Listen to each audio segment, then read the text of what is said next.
여러분 안녕하세요. 여러분과 자연생태보건 끝까지 함께하는 전다훈입니다. 자, 이번 시간은요. 우리 새로운 출제 기준을 대비해서 자연생태보건 기사산업기사의 오리엔테이션 진행을 한번 해보도록 하겠습니다.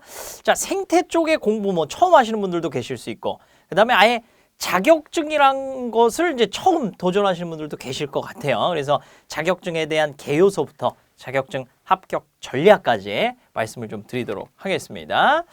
자, 우리 정리를 해보면 일단 자격증 개요하고 합격 전략으로 좀 구분해서 말씀을 드리고요. 먼저 이제 아셔야 되는 건 뭐냐면 우리 자연생태보건 기사나 산업기사 어떤 사람인지 좀 알아야 될 것 같아요. 왜 그러냐면 어떤 사람인지 알아야 이 기사나 산업기사가 꼭 가져야 되는 소양을 파악하고 그 소양들이 어디서 반영이 되냐. 당연히 시험 문제에서 반영이 되죠. 그래서 그 소양을 갖추고 있습니까? 이걸 이제 시험 문제에서 물어볼 수밖에 없기 때문에 어떤 여부들을 우리가 갖고 있는 것이냐 한번 살펴보도록 하겠습니다. 자, 먼저 생태에 관한 지식이에요. 이걸 갖다가 이제 어떤 학문, 바로 생태학이라고 그러죠. 그래서 생태학에 대한 이제 전반적인 내용을 물어보고 있습니다. 요 자연생태보건 기사, 산업기사에서. 자, 그 다음에 교란과 훼손 여부 판단은 생태학적인 지식하고 또 일부는 뭘로써 판단할 수 있다? 바로 법규로서 판단할 수 있다는 거야. 그래서 지금 법규 기준을 잘 준수하고 있는지 여부를 갖다가 이 자연생태 보건과 관련된 관계 법규들을 통해 갖고 확인할 수가 있겠고요. 자, 그 다음에 보건 및 관리 파트에서는 사실 이제 생태 보건 여기서 공학적인 기술이 들어가죠. 그래서 생태보건공학에 대한 내용을 통해 가지고 생태보건을 기획하고 그 다음에 실제로 시공 설계하고 관리하는 요 일들을 할 수 있는 사람들이 바로 미래의 여러분들이죠. 자연생태보건 기사, 산업기사가 되겠습니다. 자, 그러면 요 위주로 이제 출제가 된다라는 건데 그래서 이제 과목이 네 가지로 만들어져 있죠. 우리 2022년부터 사실은 이제 4과목으로 개정이 된 거고 이전에는 사실 5과목이었어요.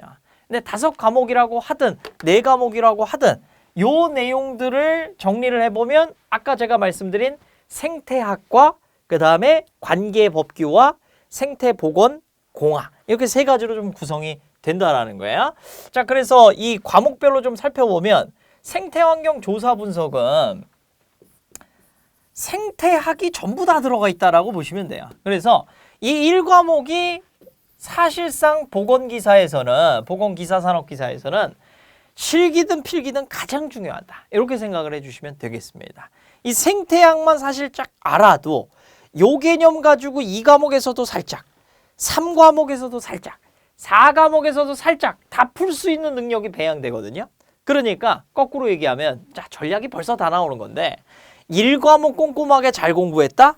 그러면 나머지 과목들이 너무너무 수월해지고 그러면 합격이 정말 이제 수월한 곡선으로 들어간다라는 거예요. 그래서 1과목 공부하기가 조금 어려우실 수도 있고 양도 많고 용어도 생소하고 하실 수 있는데 요것만 꼼꼼하게 정리하시면 나머지는 사실은 그냥 이제 시간을 들이는 대로 바로바로 점수로 반영되는 형태다 보니까 1과목이 너무너무 중요하다. 왜냐하면 생태학 내용이 다 들어가 있기 때문에.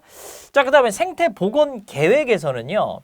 여기는 이제 일부 생태학하고 이제 여기서부터 이제 법규 내용이 상당히 많이 수록이 돼 있습니다. 자, 그 다음에 생태보건 사후관리 평가인데 여기도 사실상 법규가 굉장히 많이 들어가 있어요. 그러니까 사후 관리하고 평가를 결국 뭘로 하느냐?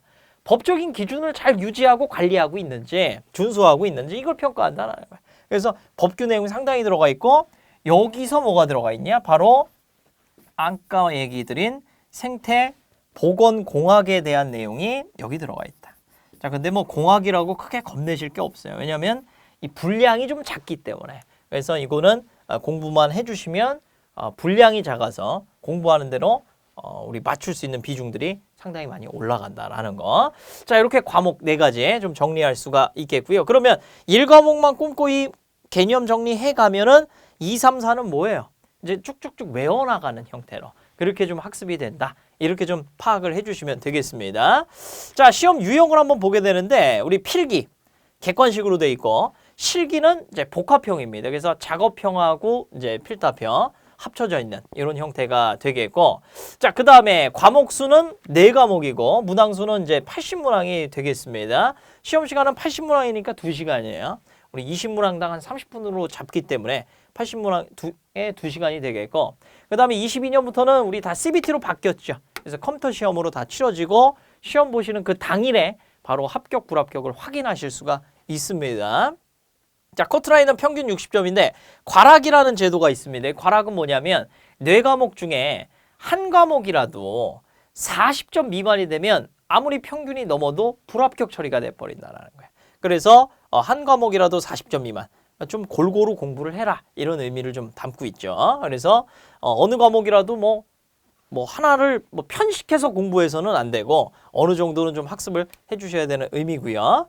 자, 응시자는 기사가 계속 증가하고 있는 추세입니다. 왜냐하면 생태에 대한 관심이 계속 늘어나고 있고, 그 다음 이제 환경 분야에서 계속 접목되는 분야가 많죠. 예를 들면 온실가스 컨설팅에서도 이제 생태학을 요구하고, 환경 영향평가에서도 원래는 환경 오염 관리하고 생태 관리가 나눠져 있었는데 이제 점점 합쳐지는.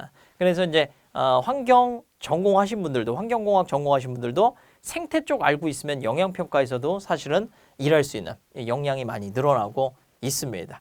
자, 그러한 이제 직업의 추세로 인해 갖고 응시자는 계속해서 좀 늘어나는 추세인데, 산업기사는 응시자가 계속 없어요. 그래서 아마도 이제 우리 산업기사가 많이 폐지된 과목들이 있거든요. 이제 소음기 진동 산업기사 이런 것도 사실 폐지가 될 것 같고, 그 다음에 이제 온실가스 관리 산업기사 이런 것도 없어졌고, 그래서 산업기사가 이렇게 응시자가 적으면 사실은 다 이제 기사로 한 가지 과목으로 이제 합쳐지는, 이제 토양도 이제 기사만 있고, 그러다 보니까 자연생태보건도 아마 앞으로는 이제 그렇게 될 걸로 예측이 됩니다. 자, 합격률 보게 되면 필기가 한 44.7%, 실기가 47.5%, 그래서 약 한 50% 정도 돼요. 50% 합격률이 가지는 의미는 뭐냐면은 쉽다, 어렵다. 이건 충분히 쉽다라는 겁니다. 그리고 50%가 가지는 의미는 뭐냐면은 공부량이 많지가 않다라는 거야. 대체로 공부량이 굉장히 많은 이런 과목일 경우에 우리 환경자격증, 제가 환경자격증 강의를 다 하지 않습니까? 쭉 보게 되면 합격률이 쭉 떨어져요. 양이 많을수록. 양이 그렇게 많지는 않다라는 거예요. 그래서 충분히 사실은 한 달만 사실 공부해도 이 학습량은 충분히 채울 수 있는 그러한 이제 우리 과목으로 우리 생각을 해주시면 되거든요. 그래서 차분하게 개념들을 정리해서 나가시면 누구나 저는 합격할 수 있다고 생각을 합니다. 자, 그런데 어떻게 해야 된다? 그 전략들은 또 천천히 말씀을 드리도록 하겠습니다. 자, 아까도 얘기했지만은 제가 한 번 더 강조를 좀 드릴게요. 모든 과목이, 특히 자연생태보건, 기사산업기사는 유기적으로 연결이 돼 있어요. 그래서 뭘 잘해야 된다? 한 과목 잘 정리하면 다른 과목이 수월해지는데, 특히 1과목, 생태학에 해당하는 1과목 파트를 잘 정리하면, 그러면 이제 나머지는 1과목만 했는데 2과목에서도 점수 올라가네, 3과목 올라가네, 4과목도 조금 올라가네, 이걸 경험하실 거예요. 그 상태에서 부족한 부분만 어떻게 한다? 외워나가시면 돼요. 그리고 외울 수밖에 없는 그 법규 내용이 2과목, 4과목에 수두룩하게 들어있기 때문에 그거 정리하시고, 그 다음에 이제 보건공학은 저랑 같이 해결을 좀 해나가시면 되는 거죠. 자, 그래서 정말 유기적으로 연결돼 있다는 거 꼭 잊지 마시고, 1과목 하다가 좌절하지 마셔야 되는 거예요. 1과목 하다가 1과목만 하는데 이렇게 시간 가는데 2, 3, 4는 언제 다 해? 금방 다 합니다. 1과목 했다라는 거는 이제 내리막으로 들어갔다라는 거예요. 그걸 잊지 마시고 1과목을 꼼꼼하게 정리하시고 나머지 과목들 쭉쭉쭉 외워나가기. 그리고 이제 우리가 필기 때만 사실은 법규를 써요. 실기에서는 법규를 잘 안 씁니다. 그 얘기는 뭐냐? 법규를 무슨 변호사 시험, 세무사 시험 볼 때처럼 달달달달 외우는 게 필요하지 않다라는 거야. 법의 어떤 흐름만 알고, 그 다음에 제가 감이라고 얘기를 많이 하거든요. 그러니까 법규를 갖다가 쭉 계속 정독을 쭉 하다 보면은, 그리고 2회독, 3회독 하다 보면 이거 외워서 읽어봐 하면 읽을 수는 없지만 쭉 많이 내가 읽었기 때문에 보기로 문제 출제됐을 때 이거 틀린 것 같은데, 내가 못 본 것 같은데, 이거 3년이야 징역 아니고 1년이었던 것 같은데, 그렇게 찜찜한 내용들이 걸려요. 감이 생기거든요. 점점 회독을 할수록. 그 감만 있어도 사실은 객관식 푸는 데는 문제가 없다라는 거예요. 이걸 이용해야 됩니다. 객관식 시험에선. 그래서 달달달 외우는 형태가 아니라 1과목은 달달달 외워야 되겠지만 나머지 과목들은 회독을 거듭할수록 가볍게 읽는 것을 계속해서 반복할수록 감이 생긴다라는 거예요. 문제를 볼 때 이거 찜찜한데? 이거 봤는데? 1번, 2번 보기는 확실히 아니야. 3, 4 중에 하나인데 4가 찜찜해. 이렇게 확률들을 계속 올려나가면 우리는 잊어서는 되는 게 60점 이상부터 합격이 있죠. 그렇죠? 그러니까 그 합격 점수로 들어갈 수가 있다라는 겁니다. 그래서 1과목만 저만 딱 믿고 잘 정리해 주시고 그러면 진짜 이제 벌써부터 자신감이 확 생겨나실 겁니다. 자, 필기시험 대비인데 모든 자격증, 우리 큐넷에 있는 모든 자격증은요. 요런 구성으로 출제가 돼요. 그럼 그냥 공시가 됐던 부분이고 쉬운 문제가 30%, 보통 문제가 30%, 어려운 문제가 40%로 구성이 돼 있습니다. 아무리 공부를 열심히 해도 40%는 항상 이거 뭐지? 진짜 어렵게 풀어내야 된다라는 거예요. 그 이유가 뭐죠? 합격 점수가 60점으로 설정이 돼 있기 때문에 이렇게 변별력을 둘 수밖에 없다라는 거예요. 그 중에 한 10%는요. 아예 맞출 수가 없어요. 간혹 가다가 한두 문제는 저도 못 맞추는 문제가 나옵니다. 나와요 진짜. 자격증 시험이라 그런 거예요. 만약에 100점 만점으로 가까워지는 시험이라 그러면 이거 항의 나고 난리 나죠. 수능이나 공무원 시험은 어떻게 이딴 문제를 내냐. 강사도 못 푸는 문제를. 난리 나는데 자격증은 그래 왔어요. 앞으로도 그럴 거고. 이거 그럼 이거 좀 바꿔야 되는 거 아니에요? 못합니다. 그 시스템을 바꿀 수 있는 능력이 있다고 하시면 좀 도와주십시오. 근데 그게 안 돼요. 그럼 이 시스템에 우리가 적응한다라고 했을 때 근데 우리가 사실 그렇게 반발은 안 해도 되는 게 이것 때문에 합격을 못하면은 그걸 해야죠. 그런데 쉬운 문제하고 보통 문제만 맞춰도 사실 어떻게 되는 거예요? 60%가 돼서 벌써 합격 점수로 들어오는 거야. 그리고 요 중에 어려운 문제 10%는 아니더라도 한 10에서 20% 정도만 건드려도 안정적으로 70점, 80점으로 합격할 수가 있기 때문에 우리는 거기에 포커스를 맞춰서 준비를 해야 된다. 그러면 이제 교재를 본다고 하더라도 문풀을 본다고 하더라도 기출을 본다고 하더라도 자주 마주치는 개념들이 있을 겁니다. 걔네들은 어떻게 된다? 무조건 잘 정리해야 되는 파트에 들어있다라는 거예요. 자, 그리고 여기에 제가 추가해서 CBT 문제 형태의 조금 개념을 좀 설명을 드리겠습니다. 우리 이제 컴퓨터 시험으로 22년 3회차부터 다 모든 자격증이 그렇게 CBT로 다 바뀌었는데 자, 그랬을 때 여기 문제들은 어떻게 출제가 되느냐? 일단은 대부분은요. 한 90% 정도로 제가 늘 복원한 문제들이나 실제 시험장 들어가면은 요 정도로 체감이 돼요. 그리고 실제 문제로 이제 퍼센트 따져봐도 그 정도가 나오게 되는데 90%가 기존의 기출입니다. 자, 그리고 기존 기출 중에서도 많이 수록되어 있는 게 뭘까요? 같은 유형인데 여러 번 나오는 것들이 여기 다 들어있다라는 거예요. 90%. 그래서 빈출 문제들, 자주 나왔던 출제 문제들을 우선적으로 사실 정리할 필요가 있다라는 거예요. 그리고 이 빈출 문제를 토대로 사실 제가 다 교재들을 만들어낸 거기 때문에 교재에 있는 문제들 진짜 중요도가 높은 애들이다 이렇게 생각을 해주시면 되겠습니다. 자, 그래서 이 문제들은 정말 잘 정리를 해주실 필요가 있고 그러면 나머지 10%는 뭐냐? 나머지 10%. 요게 이제 변별력 있는 문제인데 요것들은 이제 신출. 새롭게 출제위원분들이 CBT 여기 문제은행에다 집어넣고 랜덤하게 돌려갖고 나오는 거예요. 얘네들은 계속 매년 출제위원들이 거기다 신출을 수록해 놓으시고 그게 랜덤하게 돌려줘서 출제가 되는 형태가 되겠고요. 자, 그 다음에 이제 일부는 정말 과거에 나온 과거 예전 기출을 갖다가 이제 내는 경우가 있거든요. 그럼 이거는 거의 신출처럼 느껴지죠. 우리 수험자 입장에서는. 그래서 요 10%는 진짜 맞추기가 힘들다. 이렇게 좀 생각을 해주시면 되겠고 우리는 포커스를 여기에 맞춰서 기존 기출을 확실하게 잡아가는 비중을 늘려가는 것이 합격에 하루라도 빨리 가까워지는 방법이 되겠습니다. 이렇게 정리해 주시면 되겠고요. 자, 그러면 필기시험 우리 10문제 중에 한 문제는 매우 어려운 문제가 나온다는 건데 선생님 이것도 맞추고 싶어요. 그러면 이제 어떻게 해야 되는 거죠? 이걸 일단 맞추지 말라고 제가 말씀을 드립니다. 안 맞춰도 돼요. 나머지 9문제를 먼저 맞추는 거기에 먼저 우선순위를 두셔야 되겠고요. 그럼에도 불구하고 10문제에 한 문제까지 제가 맞춰내는 요령을 좀 설명을 드리겠습니다.